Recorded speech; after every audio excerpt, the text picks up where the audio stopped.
Unidad didáctica 3, todos los cristianos, responsables de la misión. Orientaciones generales. Si en la unidad didáctica anterior hemos estudiado los fundamentos de la misión de la Iglesia y la dinámica de la acción eclesial, nos disponemos ahora a explorar una propiedad fundamental de esa misión, el hecho de que todos los fieles cristianos son corresponsables de ella. En un organismo vivo cada uno de los miembros y sus funciones no pueden entenderse ni realizarse de manera independiente, sino que están para el provecho del conjunto. También en la Iglesia todos y todo lo que se realiza confluye en su edificación. Esto se verá en cada uno de los dos temas de esta unidad tercera. Objetivos de esta unidad didáctica. Los objetivos principales de esta unidad son dos, uno por cada tema. El primero de los temas es, los portadores de la misión, tema 5. Las posiciones eclesiológicas de los cristianos en la Iglesia, o, dicho de otra manera, los modos de ser fiel cristiano fundamentales, son tres: laicos, ministros ordenados, miembros de la vida consagrada. El objetivo para el alumno es comprender que cada uno de estos grupos de personas tiene su función característica, dentro de la única misión común a todos. El tema siguiente lleva por título, una misión con diversas tareas, tema 6. Hay también una complementariedad entre las tareas que toda la Iglesia lleva a cabo, la tarea pastoral y el ecumenismo, las misiones, la nueva evangelización. En esta ocasión el objetivo principal será definir y describir cada una de esas tareas y explicar la manera en que se complementan. Como estudiaremos, ninguna de ellas es superflua y, a la vez, se necesitan unas a otras. Tema 5. Los portadores de la misión. Introducción, los fieles cristianos, cristifideles. Los fieles laicos. Los ministros ordenados. La vida consagrada. Orientaciones didácticas. Como ya señalamos en las orientaciones generales a esta unidad didáctica, el objetivo de este tema 5 es que el estudiante comprenda y pueda explicar la función característica de los modos del ser cristiano, o si se prefiere, de las posiciones eclesiológicas principales. En cuanto a las orientaciones concretas para el estudio del tema, para el primer apartado le aconsejamos que se haga con una fotocopia del N31 de la Constitución Dogmática Lumen Gentium, igual a LG, y del N15 de la Exhortación Christi Fideles Laici, igual a CL, lea detenidamente esos textos subrayando las afirmaciones que permiten ponerlos en relación. No dude el lector en estudiar a fondo los tres apartados de este tema. Piense que es la única forma de comprender la corresponsabilidad de los cristianos en la Iglesia. Recuerde, y esto ya es una consideración más general, que una cosa es entender y otra cosa es poder explicar lo estudiado, sea en un examen, en una clase, o en una conversación informal. Para explicar un asunto se necesitan la claridad y el orden en las ideas y el dominio del vocabulario. Desarrollo del tema. En la comunión orgánica de la Iglesia, la condición común fundamental a todos fieles cristianos se da en modos diversos de realizar la vocación común y, por tanto, de participar en la misión evangelizadora. Esos modos diversos son lo que suelen llamarse vocaciones particulares en la Iglesia: laicos, ministros, religiosos. Introducción, los fieles cristianos, cristifideles. En el tema segundo hemos recordado que el sacerdocio común constituye la sustancia, la ontología misma del ser cristiano. Esta condición se concede por el bautismo. Decir cristianos, fieles o bautizados es lo mismo. Esto significa que todos los fieles son responsables de la misión evangelizadora de la Iglesia, y no solo los pastores, CFR. Adgentes 5. A los portadores de la misión nos referimos a continuación, siguiendo de cerca los tres sínodos de los obispos que se ocuparon en 1987 de los laicos, en 1990 de los presbíteros y en 1994 de la vida consagrada. 1. Los fieles laicos. La realidad vital que recubren los términos seglares o fieles laicos, los que a veces se llaman cristianos corrientes o cristianos comunes, es tan antigua como la Iglesia. Otra cosa es la reflexión teológica sobre el laicado que se ha dado a través de la historia, tal como evocaremos a continuación. En segundo término mostraremos la participación de los laicos en la triple función de Cristo, para terminar con algunas orientaciones sobre la formación de los laicos. Aunque en sentido profano la palabra laico, del griego laos, pueblo, designa a cualquier miembro del pueblo, y el uso cristiano introducido por San Clemente Romano a finales del S. Y entiende por laico a un miembro del pueblo de Dios que, para empezar, no tiene función de gobierno. A. La vocación y misión de los fieles laicos. La reflexión teológica de los últimos siglos tendía a considerar a los fieles laicos como elementos pasivos en la misión de la Iglesia. Esto comenzó a cambiar a mitad del siglo XX, cuando surge un planteamiento renovado en torno a la teología del laicado, R. Spiazzi, G. Phillips, y sobre todo Icongar, en el contexto de la experiencia de la acción católica. Otros fenómenos eclesiales y pastorales en la Iglesia venían promoviendo la llamada universal a la santidad, particularmente entre los fieles laicos. Es el caso de instituciones como el Opus Dei, desde su fundación en 1928 por San José María Escrivá. Finalmente cabe evocar la influencia de los movimientos apostólicos en torno a la acción. Unida a esta reflexión emerge la consideración teológica de la secularidad, palabra que se emplea en esa época para hablar de la referencia de los laicos a las realidades temporales, trabajo, familia, cultura, etc. El Concilio Vaticano II activó el papel del laico en la Iglesia y en el mundo, como partícipe de la misión que tiene todo el pueblo de Dios.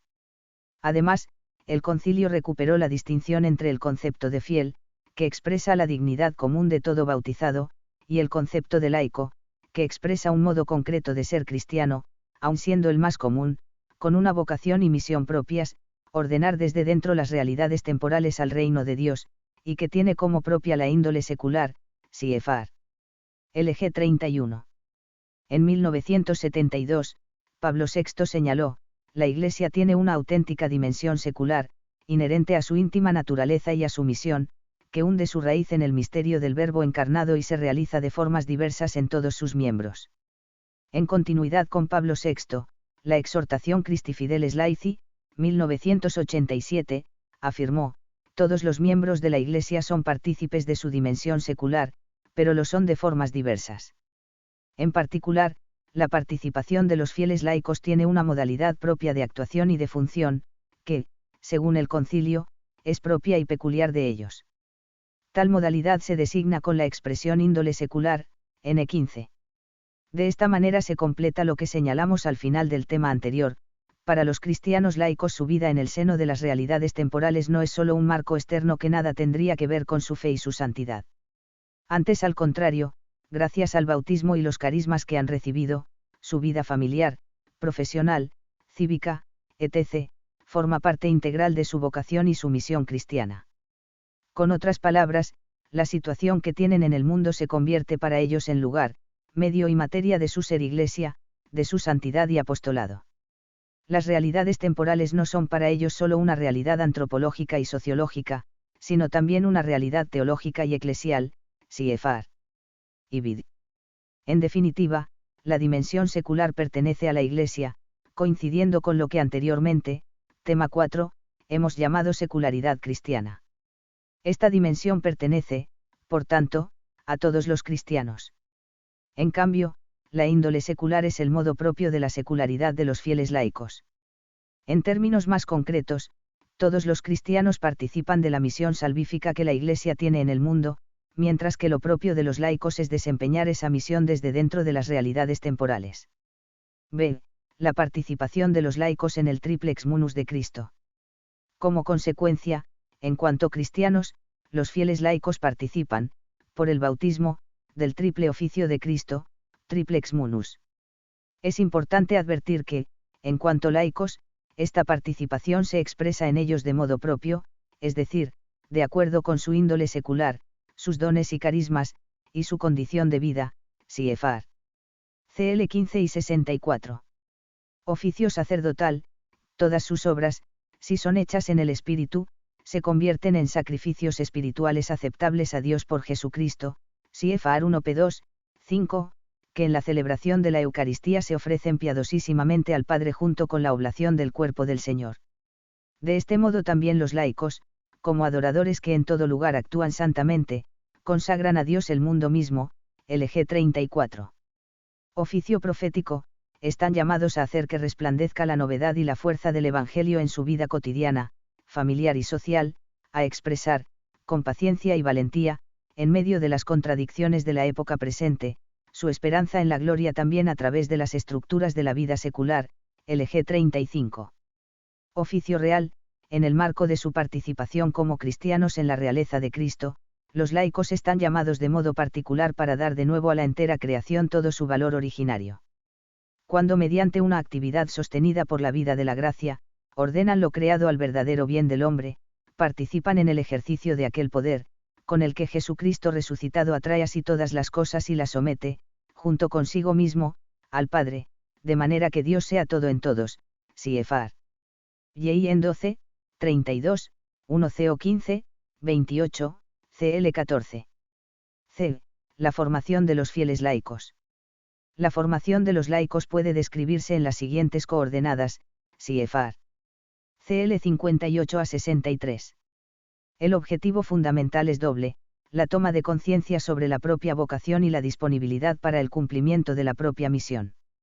Como medios principales de esa formación cabe señalar, la escucha de la palabra de Dios y la reflexión sobre la fe de la Iglesia, la oración y la dirección espiritual. Entre las funciones de la dirección espiritual está la de ayudar a discernir los dones y talentos recibidos, teniendo en cuenta las circunstancias personales, eclesiales, sociales e históricas. Tanto la raíz como la finalidad de la formación laical se centra en la unidad de vida en Cristo, como don y tarea, de modo que, a través de los fieles laicos, la vitalidad del misterio de la encarnación penetre también en las actividades temporales, infundiendo en ellas el fermento de la gracia. Se trata de conseguir una síntesis entre las diversas dimensiones de la persona, espiritual, doctrinal, o teológica, humana, virtudes y valores, y apostólica. A raíz de su estudio del primer apartado, explique qué quiere decir que para los fieles laicos, su ser y actuar en el mundo son no solo una realidad antropológica y sociológica, sino también una realidad teológica y eclesial. 2. Los ministros ordenados. La fe de la Iglesia sostiene que los ministerios ordenados fueron instituidos por Cristo y como tales se enraizan en la fe apostólica. En temas anteriores hemos tratado del obispo y del presbiterio. Nos centramos a continuación en el ministerio de los presbíteros. En un segundo momento abordamos el ministerio de los diáconos. A. El ministerio de los presbíteros. Según el decreto Presbyterorum Ordinis, igual a Po, del Vaticano II, los presbíteros se caracterizan con los siguientes elementos: 1. Son ministros de Cristo y, derivadamente de la Iglesia, para que sea grata la oblación de las gentes, santificada por el Espíritu Santo. Siefar. Po 1s. 2. Llevan a cabo su ministerio entre los hombres. N3. Aunque no deben configurarse con este siglo. 3. Sus funciones configuradas en torno al triple oficio de Cristo abarcan una pluralidad de tareas, bajo la supervisión del obispo. Siefar en 4 a 6. La exhortación Pastores Dabo Vobis, 1992, que siguió al sínodo sobre la formación de los sacerdotes en la situación actual, 1990. Sitúa al presbítero en una perspectiva trinitaria y eclesiológica. Aspectos que se destacan: la Trinidad como origen de la identidad sacerdotal, la configuración del presbítero con Cristo, cabeza y pastor, N15, el servicio de los presbíteros a la Iglesia universal y a las iglesias particulares, constituyendo en torno al obispo un único presbiterio, N7, Siefar. Po 8, la espiritualidad sacerdotal, radicada en la caridad pastoral de Jesucristo, Siefar. Po 14, Pastores Dabo Vobis, 21 a 24, e imbuida por la compenetración entre consagración, misión y vida espiritual, la santidad del presbítero influye en los frutos de su ministerio. En 23s, su ministerio y su espiritualidad han de alimentarse de su servicio a la Iglesia local, N31, y pueden beneficiarse de las asociaciones sacerdotales, y vid.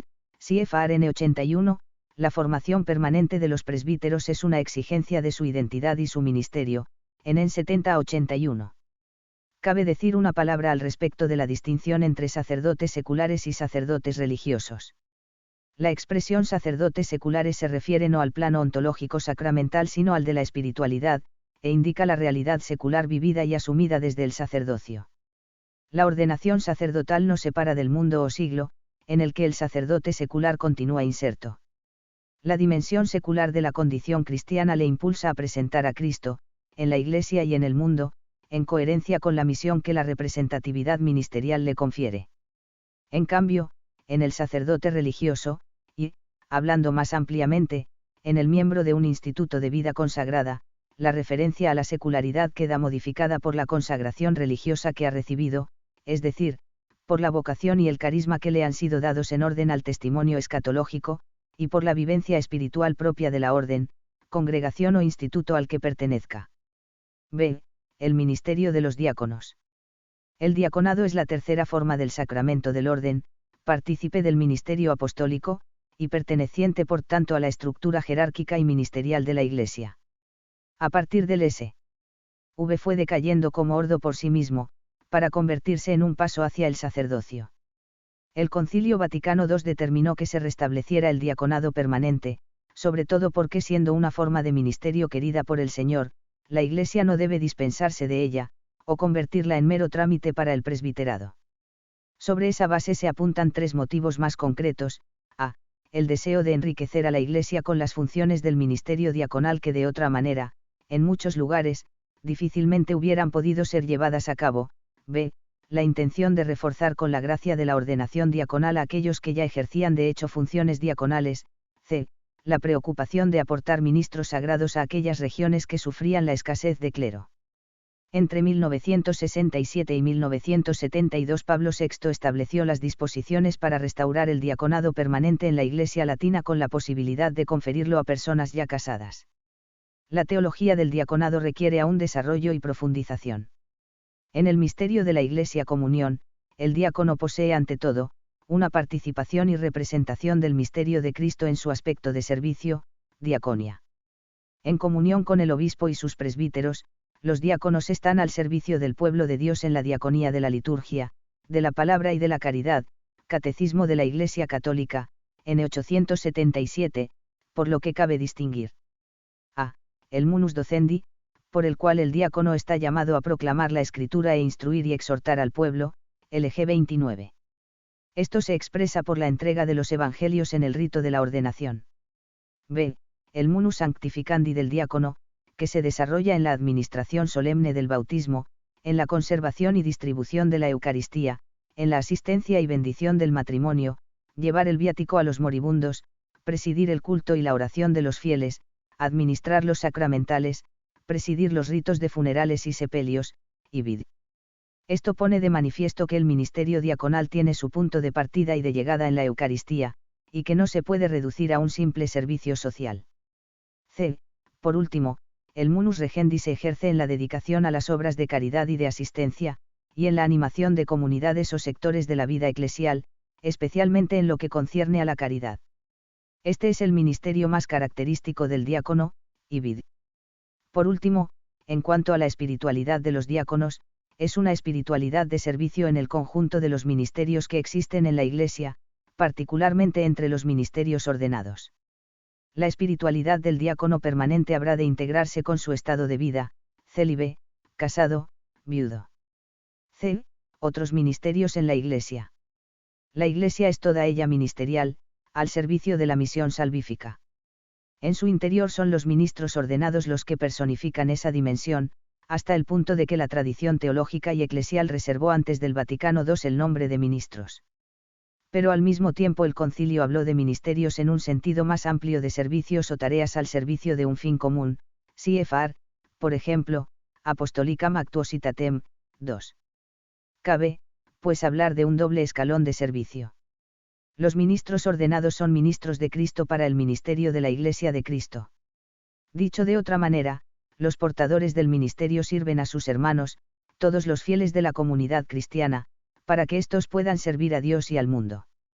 En los años 70 del siglo XX, la denominada teología de los ministerios quiso subrayar, como lo había hecho ya el Vaticano II, que la jerarquía y el sacerdocio ordenado no son sólo causa de la edificación de la Iglesia sino que se sitúan también en el interior de ella. El esquema jerarquía laicado como descripción de elementos activos y pasivos en la Iglesia resultaba insuficiente. Los laicos se caracterizan por la índole secular, pero eso no obsta para que, como todos los fieles, puedan realizar muchos servicios eclesiales. Otros factores que han favorecido la reflexión sobre los ministerios, no ordenados, son, a. La institución de algunos ministerios laicales, acólito y lector, por el motu proprio Ministeria Quaedam en 1972, b. El restablecimiento de los diáconos permanentes y su diferencia con otros ministerios, c.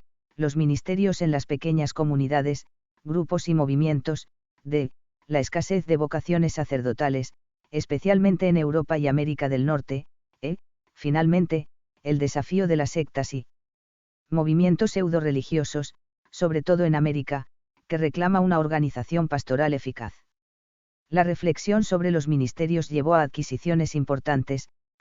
Acrecentó la conciencia de que muchas tareas importantes pueden ser realizadas por todos los cristianos, no solo los ministros ordenados.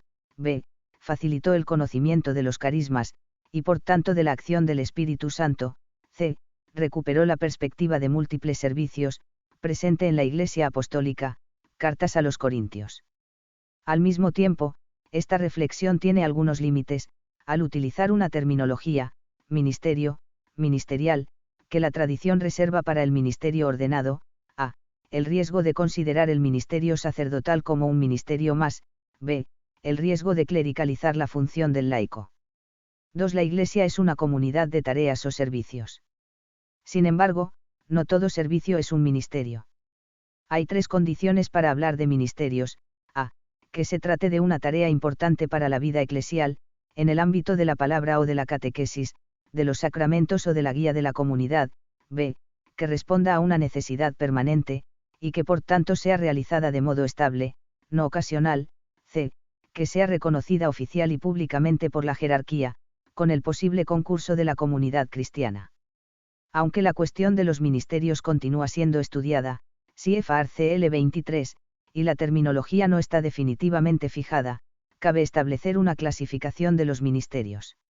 La primera distinción debe hacerse entre ministerios ordenados, basados en el sacramentos del orden, episcopado, presbiterado y diaconado, y ministerios no ordenados, fundamentados en el bautismo y la confirmación, y que pueden estar relacionados con carismas, que pueden recibir tanto fieles laicos como miembros de la vida consagrada. Estos ministerios no ordenados pueden ser, ministerios instituidos, el de acólito y de lector, ministerios confiados por la jerarquía a algunos fieles, a través de una misión canónica, un mandato, etc., y ministerios simplemente reconocidos, tareas que no requieren un mandato. En 1997 la Instrucción Ecclesiae de Mysteriou, acerca de algunas cuestiones sobre la colaboración de los fieles laicos en el sagrado ministerio de los sacerdotes, promulgada por varios dicasterios romanos, recordó los principios teológicos sobre el tema y estableció medidas disciplinares para asegurar la distinción entre ministerios ordenados y no ordenados. En cuanto a los laicos, hay que decir que su colaboración con los pastores en las tareas eclesiales necesaria y muy provechosa es una posibilidad perfectamente laical, que sin embargo no debe oscurecer su tarea propia en el mundo. La Iglesia es toda ella ministerial. Si no tiene seguridad de qué significa esa expresión, vuelva a leer la última zona, de este apartado. Pregúntese cuáles son sus conclusiones acerca de los ministros ordenados y de los ministerios no ordenados. 3. La vida consagrada. La Iglesia tiene en alta estima la vida consagrada como una forma especial de vivir las exigencias del bautismo, por medio de la profesión de los 3 consejos evangélicos, pobreza, castidad y obediencia, con un reconocimiento público de vida estable, por lo general con una vida comunitaria, y con una gran diversidad de servicios a la Iglesia y al mundo, según los correspondientes carismas. Las formas históricas han sido muy variadas. CFR. Catecismo de la Iglesia Católica, en 917 SS, fruto del dinamismo del Espíritu Santo, es decir, de carismas concretos concedidos a personas, fundadores, y a comunidades. La vida consagrada como tal es imprescindible para la vida y la misión de la Iglesia. Sin embargo, sus formas concretas pueden transformarse o desaparecer. La vida consagrada en los documentos eclesiales. Los principales documentos eclesiales que han tratado de la vida consagrada muestran sus rasgos principales. 1. La Constitución dogmática sobre la Iglesia afirma que el Estado constituido por la profesión de los consejos evangélicos, aunque no pertenezca a la estructura jerárquica de la Iglesia, pertenece sin embargo, de una manera indiscutible a su vida y a su santidad, LG 44. La reflexión teológica ha llevado a pensar que los religiosos, sin ser jerarquía, sí pertenecen a lo que puede considerarse como la estructura permanente de la Iglesia durante la historia, y, por tanto contribuyen por voluntad del Espíritu Santo a la misión salvífica de la Iglesia, CFR. LG 43. 2. Por su parte, el Catecismo de la Iglesia Católica añade, en la vida consagrada, los fieles de Cristo se proponen, bajo la moción del Espíritu Santo, seguir más de cerca de Cristo, CFR. Dec. Perfectae Caritatis 5, entregarse a Dios, amado por encima de todo, y, persiguiendo la perfección de la caridad en el servicio del reino, significar y anunciar en la Iglesia la gloria del mundo futuro. A continuación extrae las consecuencias espirituales y apostólicas de esta especial consagración. Los que siguen este camino más estrecho estimulan con su ejemplo a sus hermanos, les dan este testimonio admirable de que sin el espíritu de las bienaventuranzas no se puede transformar este mundo y ofrecerlo a Dios. Catecismo de la Iglesia Católica, 932, LG 31. 3. La exhortación Vita Consecrata, 1996, que siguió al Sínodo de los Obispos de 1994, desarrolla los aspectos teológicos y espirituales de la vida consagrada. Se abre con esta afirmación: la vida consagrada, enraizada en los ejemplos y enseñanzas de Cristo el Señor, es un don de Dios Padre a su Iglesia por medio del Espíritu. Con la profesión de los consejos evangélicos, los rasgos característicos de Jesús Virgen, pobre y obediente tienen una típica y permanente visibilidad en medio del mundo, y la mirada de los fieles es atraída hacia el misterio del reino de Dios que ya actúa en la historia, pero espera su plena realización en el cielo. Aquí pueden verse tres rasgos de la vida consagrada: a. Su dimensión cristológico-trinitaria; b. La profesión pública y estable de los consejos evangélicos, en forma de votos públicos o vínculos similares; c. El testimonio escatológico, que expresa el modo característico de su misión. La vida consagrada anuncia y, en cierto sentido, anticipa el tiempo futuro. Vita Consecrata, 32, especialmente en cuanto manifiesta, de forma estable y pública, el valor absoluto del reino de Dios por medio de la pobreza, la obediencia y la castidad perfecta por el reino. La castidad perfecta sin que por ello se minusvalore en absoluto la vocación matrimonial es, en efecto, prefiguración de la situación definitiva en el reino de los cielos. CFR. MT 22, 30, y carisma concedido en orden a la misión. Esto no significa que sea un carisma exclusivo de la vida consagrada, o que la recepción de ese carisma implique necesariamente la vida consagrada. B. Seguimiento de Cristo y consejos evangélicos. Los religiosos constituyen, pues, un signo especial de la dimensión escatológica de la Iglesia y, por tanto, de todos los bautizados, que saben que no tienen aquí ciudad permanente, sino que buscamos la futura. CFR HB 13, 14. La diferencia que marcan los religiosos se sitúa en el modo de tender a la plenitud de la vida cristiana. A esa dimensión corresponde la actitud del seguimiento de Cristo, sequela Christi, también constitutiva de todo cristiano. Lo que es especial en la vida consagrada, dicho de modo técnico, es convertir ese seguimiento de Cristo en una profesión, o, dicho de modo más técnico, es el estado público y reconocido por la Iglesia. Los consejos evangélicos, que se dirigen a todos los cristianos, se configuran a su modo propio público y reconocido, consagrado en la vida consagrada según la forma establecida en sus diversas instituciones. Pero pueden ser vividos también por otros cristianos y en variadas formas, como parte de la vocación que Dios les concede en orden a su santificación y a la misión de la Iglesia. Más aún, la vida de todo cristiano se sitúa de un modo u otro en el horizonte radical de la santidad. CFR. MT 5, 48, que no conoce categorías. Sintetice los rasgos principales de la vida consagrada. La existencia de tres vocaciones particulares: ministros ordenados, fieles laicos, miembros de la vida consagrada, que manifiestan importantes dimensiones de la Iglesia: ministerialidad, secularidad, dimensión escatológica. Evoca cuanto hemos señalado en la introducción a la unidad tercera sobre los modos de ser y vivir los cristianos y la complementariedad de sus vocaciones. Las vocaciones a la vida laical, al ministerio ordenado y a la vida consagrada se pueden considerar paradigmáticas, dado que todas las vocaciones particulares, bajo uno u otro aspecto, se refieren o se reconducen a ellas, consideradas separadamente o en conjunto, según la riqueza del don de Dios. Vita Consecrata, 31.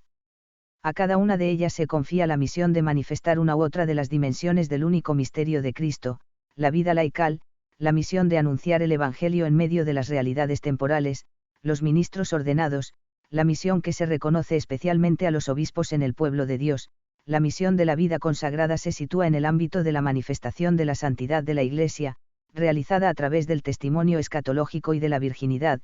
Y vid. En 32 y 39. Cabe concluir. La trilogía de los sínodos sobre los laicos, los sacerdotes y la vida consagrada ha planteado como las dimensiones de la Iglesia: la dimensión secular, la dimensión ministerial o de servicio y la dimensión escatológica se significan y realizan en cada una de las formas de la vida cristiana, sin ser comprendidas como compartimentos estancos. Cada una de las formas de la vida cristiana manifiesta una determinada dimensión del misterio de Cristo y de la Iglesia. Esto quiere decir que están al servicio unas de otras, Vita Consecrata, 31, y que ninguna puede ser comprendida ni vivida al margen de las otras dos. Tema 6. Una misión con diversas tareas. Introducción. 1. La evangelización permanente de la Iglesia. 2. La nueva evangelización. 3. La tarea ecuménica. 4. La tarea misionera ad gentes. Orientaciones didácticas. El recorrido que hemos seguido en los temas anteriores puede compararse a la ascensión de una montaña. En la subida se va ganando perspectiva sobre el paisaje, la misión de la Iglesia. Al llegar a este tema 6 se quiere situar al alumno ante el panorama completo de cuánto va a tratar la asignatura a partir de ahora. Este tema 6 constituye una cima desde la que se ven, en su conjunto, las tareas de la Iglesia. A partir del tema 7 se inicia el descenso hacia las formas concretas en que se traduce la acción evangelizadora. El objetivo de este tema 6 consiste en comprender que existen tareas diversas dentro de la única misión, la tarea pastoral y la nueva evangelización, la tarea ecuménica y la misión ad gentes. Desarrollo del tema. Introducción. La Iglesia, fermento, sal y luz de la tierra, tiene un mensaje para el mundo. Su oferta de salvación universal adquiere formas diversas según las situaciones de la humanidad.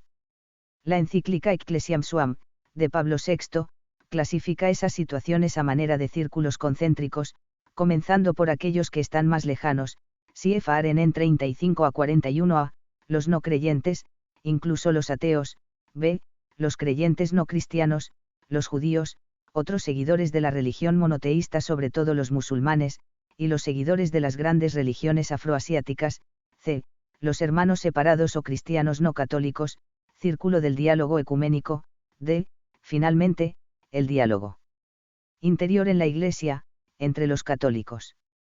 Esta perspectiva de los círculos concéntricos fue recogida en Gaudium et Spes, N92, en sentido inverso, es decir, comenzando por el diálogo en el seno de la Iglesia, que busca, con expresión agustiniana, unidad en lo necesario, libertad en lo dudoso, caridad en todo.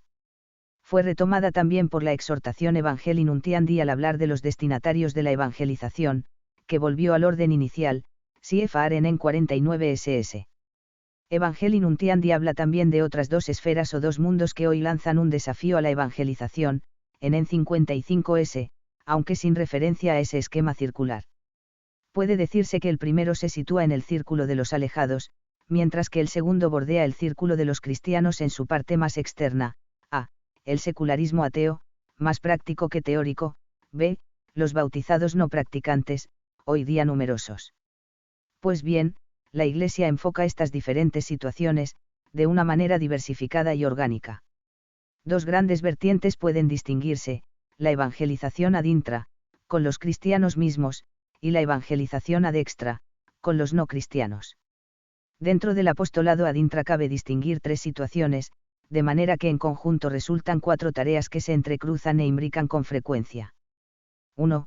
La tarea pastoral, entendida no ya como toda la acción eclesial sino en el sentido más estricto de evangelización permanente o autoevangelización de la Iglesia, dirigida a los fieles católicos. 2.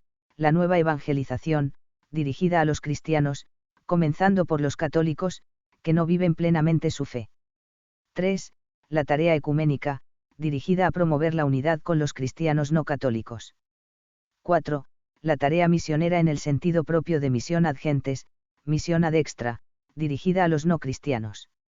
La teología ecuménica y la teología de las misiones, misionología, pueden considerarse especializaciones de la teología pastoral, y de hecho han ido configurando disciplinas propias en el currículum teológico. Por eso en nuestro estudio desarrollaremos las dos primeras tareas, la tarea pastoral o evangelización permanente y la nueva evangelización. A la tercera y cuarta tareas dedicamos sendos apartados únicamente en este capítulo, a manera de introducción. 1. La tarea pastoral, la evangelización permanente de la Iglesia. La misión de la Iglesia es la evangelización. Según la Evangelii Nuntiandi, igual a en, la Iglesia existe para evangelizar. Esa evangelización comienza por la Iglesia misma, CFR en 14s, que necesita, en sus miembros primero los católicos, que están plenamente incorporados a ella por la fe y los sacramentos, ser continuamente evangelizada. Para comprender la naturaleza y la dinámica de la evangelización, cabe señalar que en el Sínodo de los Obispos de 1974, se distinguieron 4 sentidos del término evangelización. 1. Un sentido muy estricto, equivalente al primer anuncio de la fe o querigma, este fue el sentido preferido antes del concilio. 2. Un sentido estricto, referente al ministerio de la palabra y sus diversas formas, sentido más usado por el Vaticano II. 3. Un sentido amplio, el preferido durante el sínodo, que abarca las 3 funciones de la misión, profética, sacerdotal y real, lo que el concilio llamaba apostolado, sin dejar de conceder el primer lugar al anuncio. 4. Un sentido muy amplio, que abarca todos los anteriores e implica todo lo que la Iglesia puede hacer en su servicio salvífico por el hombre y el mundo.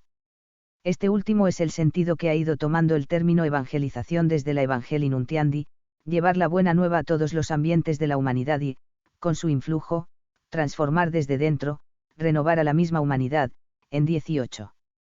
No se trata solo aunque también de llevar el Evangelio a otros lugares o a poblaciones ajenas a Jesucristo, sino de alcanzar y transformar con la fuerza del Evangelio los criterios de juicio, los valores determinantes, los puntos de interés, las líneas de pensamiento, las fuentes inspiradoras y los modelos de vida de la humanidad, que están en contraste con la palabra de Dios y con el designio de salvación, y vid. N19. La evangelización, en este sentido, que abarca los otros, viene a equivaler a la misión de la Iglesia, con la riqueza y complejidad de todos sus elementos y como exigencia de su catolicidad, CFR. Y vid. 17. Al mismo tiempo el término evangelización, en sentido estricto, sigue remitiendo sobre todo a la transmisión de la revelación cristiana, con obras y palabras, Dei Verbum, 2, 4 y 7. De la naturaleza de la evangelización se deduce que los elementos de la evangelización, el anuncio dirigido a la conversión, el hacer discípulos y enseñar, el testimonio, el bautismo, la celebración de la Eucaristía, y el servicio de la vida cristiana desde la caridad, que deben comprenderse como un todo orgánico y un proceso dinámico y gradual, CFR. Adgente 6, Directorio General para la Catequesis, de 1997, en 46 a 49. En ese proceso hay 3 dimensiones de toda acción eclesial, que son, la transmisión de la fe, los sacramentos y el servicio. Las estudiaremos más detenidamente en la segunda parte de la asignatura. 2. La nueva evangelización. Juan Pablo II empleó por primera vez la expresión nueva evangelización en Polonia, 1979, con el sentido de un nuevo anuncio de la fe dirigido a Europa. La utilizó por segunda vez en Haití, y posteriormente en su discurso a las conferencias episcopales de Europa en 1986, en la exhortación Christi Fideles Laici, las encíclicas Redemptoris Missio y Centesimus Annus, la Carta Tertio Millennio Adveniente, y otros documentos. A. Finalidad y desafíos de la nueva evangelización.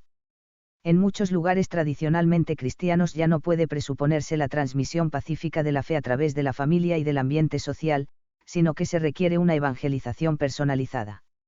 Sin embargo, los elementos positivos del momento actual, los modernos movimientos de espiritualidad, la piedad popular, el voluntariado de inspiración cristiana, etc., hacen que no pueda hablarse sin más de una época postcristiana. Las raíces cristianas de una gran parte de la cultura la que se ha originado en Europa son operativas aunque estén debilitadas. El testimonio de los cristianos unidos es un ideal que puede ayudar a fortalecer esas raíces. La nueva evangelización se dirige a cristianos que han perdido el sentido vivo de la fe o no se reconocen ya como miembros de la Iglesia, llevando una existencia alejada de Cristo, CFR. Redemptoris Missio, 33, afectada por el fenómeno del secularismo y el materialismo. Al mismo tiempo, y sobre todo, la nueva evangelización arranca de la certeza de que Cristo vive, y por la acción del Espíritu Santo sigue impulsando la acción de los cristianos. La nueva evangelización es una llamada a la conversión y a la esperanza. No se trata de añorar la época de cristiandad como si fuera un modelo sin defectos, que habría que recuperar. La nueva evangelización quiere promover una nueva síntesis que en ciertos aspectos nunca se ha dado entre la fe y la vida, entre la fe y la cultura de los pueblos.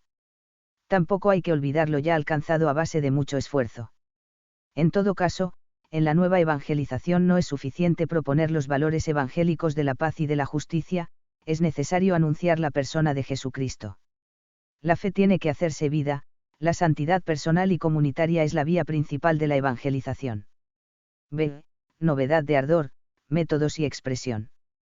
En Haití, 1983, Juan Pablo II planteó con referencia a la celebración del quinto centenario de la evangelización de América un compromiso en una evangelización nueva en su ardor, en sus métodos, en su expresión. En 1985 decía el Papa a los obispos europeos, hacen falta heraldos del Evangelio expertos en humanidad, que conozcan a fondo el corazón del hombre, que tomen parte en sus alegrías y esperanzas, en sus angustias y tristezas, y sean al mismo tiempo contemplativos enamorados de Dios. Por eso hacen falta nuevos santos. Los grandes evangelizadores de Europa fueron santos. Debemos pedir al Señor que aumente el espíritu de santidad de la Iglesia y nos envíe nuevos santos para evangelizar el mundo de hoy. Esos expertos en humanidad han de ser también contemplativos enamorados de Dios, expertos en vida espiritual, en oración y en unión con Cristo. La misión es cuestión de fe, Redemptoris Missio, 11, y por eso el verdadero misionero es el santo, y vid. 90. ¿Qué implica la novedad de ardor, métodos y expresión? 1. El nuevo ardor indica la necesidad de la calidad humana y espiritual de esos heraldos del Evangelio. Ese ardor apostólico no es fanatismo sino coherencia. No se trata de imponer la verdad de la fe, sino de proponer la salvación con respeto a la libertad. Al derecho que todas las personas poseen a escuchar el mensaje del Evangelio, corresponde el deber de todos los cristianos en su propagación, no por una seca obligación, sino por lealtad y amor a Dios y a los demás. 2. Los nuevos métodos tienen que ver con la puesta en marcha de la misión de la Iglesia en el mundo, tal como la ha comprendido el Vaticano II. Los proyectos pastorales deberían seguir estas líneas. A. El Evangelio debe encarnarse en las personas, una a una, de modo que la gracia del Espíritu Santo pueda impregnar las actividades y realizaciones humanas. De manera inmediata esto se realiza en las iglesias locales. B. Cada uno de los cristianos participa en la evangelización según su propia condición. Los laicos tienen su papel especial sobre todo en y desde sus actividades familiares, profesionales y sociales. C. La evangelización ha de ser afrontada desde la corresponsabilidad y participación. A ella se oponen tanto el individualismo, sea de las personas, o sea de los grupos eclesiales, como el afán por uniformar la diversidad de vocaciones, carismas, ministerios y tareas que se dan en la Iglesia, sin respetar los muchos modos de llevar a cabo la misión. 3. La nueva expresión, finalmente, remite a lo que puede llamarse la pedagogía de la evangelización, que implica fidelidad al contenido de lo que se quiere transmitir y, al mismo tiempo, adecuación del lenguaje, la sintonía, con que se comunica. Es necesario atender a esas dos referencias de todo anuncio, más en el caso del mensaje evangélico. En efecto, el Evangelio solo puede considerarse recibido cuando suscita una respuesta que compromete a la totalidad de la persona desde el núcleo mismo de su ser, aceptando a Cristo como luz que da sentido a su vida y fuerza a su existir, de modo que esa luz se irradie a los demás y su fuerza vivifique la cultura en que se encuentran. 3. La tarea ecuménica. Sin detenernos en los fundamentos teológicos del ecumenismo, se refleja aquí únicamente el ejercicio del ecumenismo, en orden a introducir la pastoral y la formación ecuménica. En 1995 Juan Pablo II publica la Lautiunam Sint, igual a US, declarando que el ecumenismo no es un mero apéndice que se añada a la actividad tradicional de la Iglesia, al contrario, pertenece orgánicamente a su vida, CFRN 20. En esa tarea la Iglesia se ha comprometido de modo irreversible desde el Vaticano II, y vid. N3. La Carta Apostólica Novo Millennio Ineunte, 2001, señala, la invocación Utiunam Sintes, a la vez, imperativo que nos obliga, fuerza que nos sostiene y saludable reproche por nuestra desidia y estrechez de corazón. La confianza de poder alcanzar, incluso en la historia, la comunión plena y visible de todos los cristianos se apoya en la plegaria de Jesús, no en nuestras capacidades, N48. El ejercicio del ecumenismo se lleva a cabo a distintos niveles, teológico o doctrinal, denominado diálogo ecuménico, institucional, espiritual y práctico. Los dos últimos corresponden a todos los cristianos. Además de los fundamentos teológicos, el Concilio Vaticano II estableció algunos principios pastorales y espirituales como premisas en la práctica del ecumenismo. A. El diálogo ecuménico. Con esta expresión se refiere el Concilio Vaticano II a las reuniones de los cristianos de diversas iglesias o comunidades organizadas con espíritu religioso, entre peritos bien preparados, en el que cada uno explica con mayor profundidad la doctrina de su comunión y presenta con claridad, Unitatis Redintegratio igual a UR. 4. Ese diálogo teológico favorece el conocimiento y el aprecio mutuo entre los cristianos, la colaboración y donde sea posible la oración unánime. En continuidad con el concilio, cabe enunciar los siguientes criterios para el diálogo ecuménico: amor a la verdad e integridad de la doctrina, CIEFAR. US 36, UR 11, distinción entre el depósito de la fe y el modo de exponer la doctrina, CIEFAR.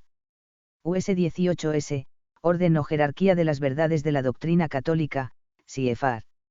US 37, partir del grado de comunión ya existente, CIEFAR. US 49. B. Principios pastorales y espirituales del ecumenismo. A partir del número 4 del decreto Unitatis Redintegratio pueden establecerse los siguientes principios, que orientan hacia las disposiciones y actitudes de los católicos respecto del movimiento ecuménico. 1. Principio de renovación institucional. Las instituciones católicas deben comenzar por examinarse sinceramente a sí mismas en orden a un testimonio más fiel. 2. Principio de santidad personal. El testimonio de los católicos, que de alguna manera compromete a la institución de la Iglesia, se basa en la renovación personal. Por eso todos y cada uno deben buscar la perfección cristiana según su condición. 3. Principio de unidad y diversidad. El respeto a la libertad y a las legítimas diversidades dentro de la Iglesia católica es condición previa para que su catolicidad y apostolicidad se manifiesten con mayor plenitud. 4. Principio de admiración y edificación. Los católicos deben reconocer y apreciar, con alegría y espíritu abierto, los bienes auténticamente cristianos que se encuentran en los hermanos separados, y que pueden servirles de edificación. Incluso algunos aspectos del misterio cristiano pueden haberse puesto mejor de relieve por los no católicos, CIEFAR. US 14 y 38. Aquí tienen un lugar especial los mártires de otras iglesias, CIEFAR. US 1. 5. Principio de honor a la verdad completa. Se trata de captar y reconocer la condición herida y deficiente de los valores eclesiales dispersos en los hermanos separados. Las divisiones entre los cristianos impiden que la Iglesia realice la plenitud de la catolicidad que le es propia en aquellos hijos que ciertamente le pertenecen por el bautismo, pero están separados de su plena comunión. UR 4, CIEFAR N 11. C. La práctica del ecumenismo. Sobre la base de que el esfuerzo ecuménico corresponde a toda la Iglesia, UR 5, he aquí las orientaciones fundamentales del Concilio para el ejercicio del ecumenismo. 1. La renovación de la Iglesia, que consiste esencialmente en un aumento de la fidelidad de la Iglesia a su propia vocación, UR 6. Juan Pablo II insistía en que la Iglesia católica reconoce y confiesa las debilidades de sus hijos, consciente de que constituyen traiciones y obstáculos al designio divino, y por ello no cesa de hacer penitencia, CIEFAR. US 3 y 15.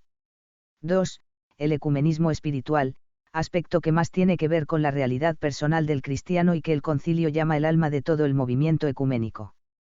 Se lleva a cabo mediante la conversión interior, la renovación espiritual, la abnegación de sí mismo y la caridad, CIEFAR. UR 7. Entre las actividades espirituales, tiene una particular importancia la oración privada o pública por la unidad de los cristianos, que puede hacerse con los hermanos separados siguiendo las normas del ordinario de cada lugar. 3. Formación ecuménica, colaboración y conocimiento mutuos.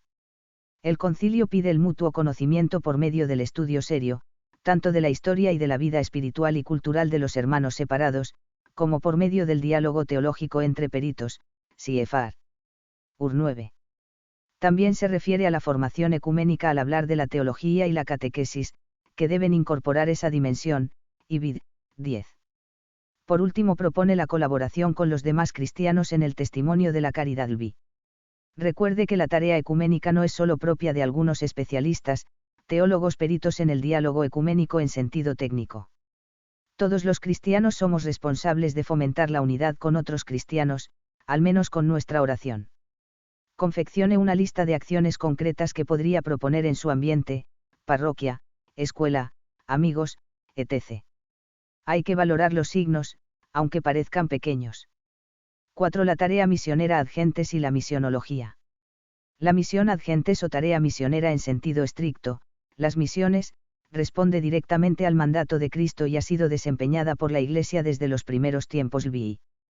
Desde el punto de vista académico, esta tarea misionera la estudia parte la misionología, o ciencia de las misiones. A. Origen y corrientes de la misionología. El interés por el estudio sistemático de las misiones, Missionswissenschaft, surgió en el ámbito protestante alemán en la segunda mitad del S.XIX, y está asociado al nombre de G. Barneck, 1834 a 1910. Los precursores de la misionología católica fueron R. Straight y J. Smithling. A este último se le considera padre de la misionología como disciplina teológica en campo católico. En 1916 publicó el primer volumen de la obra monumental, iniciada por Straight, Bibliotheca Missionum. Pronto aparecieron fuera de Alemania las revistas, los manuales y las actividades misionológicas, con las Semanas Misionales de Lovaina, Canadá, Burgos, 1946, Lvidos, Nimega y en otros países como Italia, Suiza, Francia, Polonia y Estados Unidos. En la misionología se distinguieron varias escuelas principales. 1. La escuela de Münster, Smithling, ponía el objetivo de la misión en la conversión y en la salvación de las almas. 2. La escuela de Lovaina ve el objetivo misional en la plantatio ecclesiae, Pecharles, y acentúa el aspecto institucional jurídico de la misión. 3. La escuela española, J. Zameza, O. Domínguez y sobre todo P. de Mondreganes, pone el objetivo en la edificación del cuerpo místico. 4. La escuela parisina. H. Dunas, ve la misión no en términos geográficos sino sociológicos, en referencia a los ambientes humanos. B. La comprensión teológica de las misiones. El decreto ad gentes, igual a AG, del Vaticano II, entiende las misiones como las empresas particulares con que los enviados por la Iglesia van a predicar el Evangelio e implantar la Iglesia entre pueblos o grupos que no creen en Cristo, CFR. AG 6. Esa descripción viene precedida de una explicación teológica donde la actividad misionera se pone en dependencia de las misiones trinitarias del Hijo y del Espíritu. La Iglesia peregrinante es misionera por su naturaleza, puesto que procede de la misión del Hijo y de la misión del Espíritu Santo según el designio de Dios Padre. AG 2. La teología de la misión que planteó el concilio ha sido ya básicamente estudiada por nosotros desde el punto de vista eclesiológico. Por otra parte, el significado de la misión ha venido ampliándose en dos sentidos. A. Ya antes del concilio, a causa de las circunstancias de descristianización en Francia y Centroeuropa, se tomó conciencia de que las misiones no estaban ya solo en tierras lejanas, sino que también países de antigua tradición cristiana se iban convirtiendo en territorios o países de misión. Desde entonces y cada vez más la Iglesia se comprendía a sí misma en estado de misión. En otros términos, el dinamismo misionero pertenece esencialmente a la Iglesia como tal. B. En el Vaticano II el término misión se aplica sucesivamente y por este orden, al envío del Hijo y del Espíritu Santo, al envío de la Iglesia al mundo por parte de Cristo en nombre de la Trinidad, al envío de los misioneros ad gentes como parte de la misión de la Iglesia. Esto dio lugar a lo que se llamaría años después el reingreso de las misiones en la misión de la Iglesia. CFR. Redemptor Hominis, 32.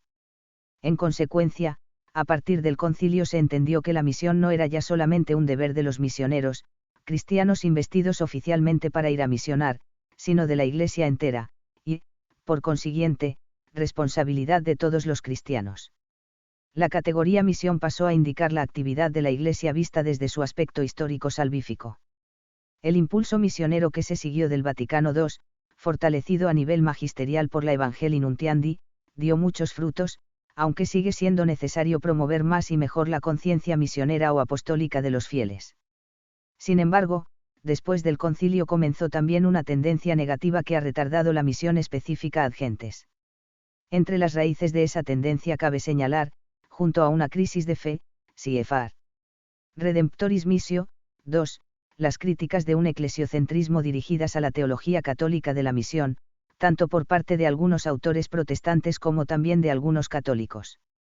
Algunos autores protestantes llegaron a dudar del papel fundamental de Cristo en la salvación. Se corría el riesgo de convertir a la Iglesia en un simple signo de la presencia de Dios en el mundo. En 1990 vio la luz la encíclica Redemptoris Missio, sobre la permanente validez del mandato misionero, con el fin de confirmar, promover e impulsar la tarea propiamente misionera. Una tarea que se sitúa, en definitiva, en el marco más amplio de la misión de la Iglesia, que tiene como alma la caridad. Léalos en 14 a 16 de Lumen Gentium, que tratan de las diversas situaciones de incorporación u ordenación de las personas a la Iglesia, y relaciónelos con los círculos concéntricos que hemos estudiado al principio de este tema. Recuerde que esa perspectiva es clave para nosotros. En síntesis, hay 4 tareas dentro de la única misión: la tarea pastoral y la nueva evangelización, la tarea ecuménica y la actividad misionera propiamente dicha. Las 4 conviven juntas y de hecho cada una influye en la otra, la estimula y la ayuda. CFR. Redemptoris Missio, 34. 1. La tarea pastoral es la forma ordinaria de la misión de la Iglesia, y por tanto de la acción eclesial, y se ocupa de la formación e impulso permanente de los fieles católicos. 2. La nueva evangelización se dirige a los fieles que han perdido el sentido vivo de la fe o no se reconocen ya como miembros de la Iglesia. Sus destinatarios son, pues, los bautizados no practicantes, los indiferentes y los afectados por el ateísmo práctico. 3. La tarea ecuménica se dirige a los cristianos no católicos, que están en una situación de comunión imperfecta respecto a la Iglesia católica. 3. La misión ad gentes es la responsabilidad más propiamente misionera que Jesús ha confiado a su Iglesia, y, por consiguiente, es el paradigma de la misión en la Iglesia.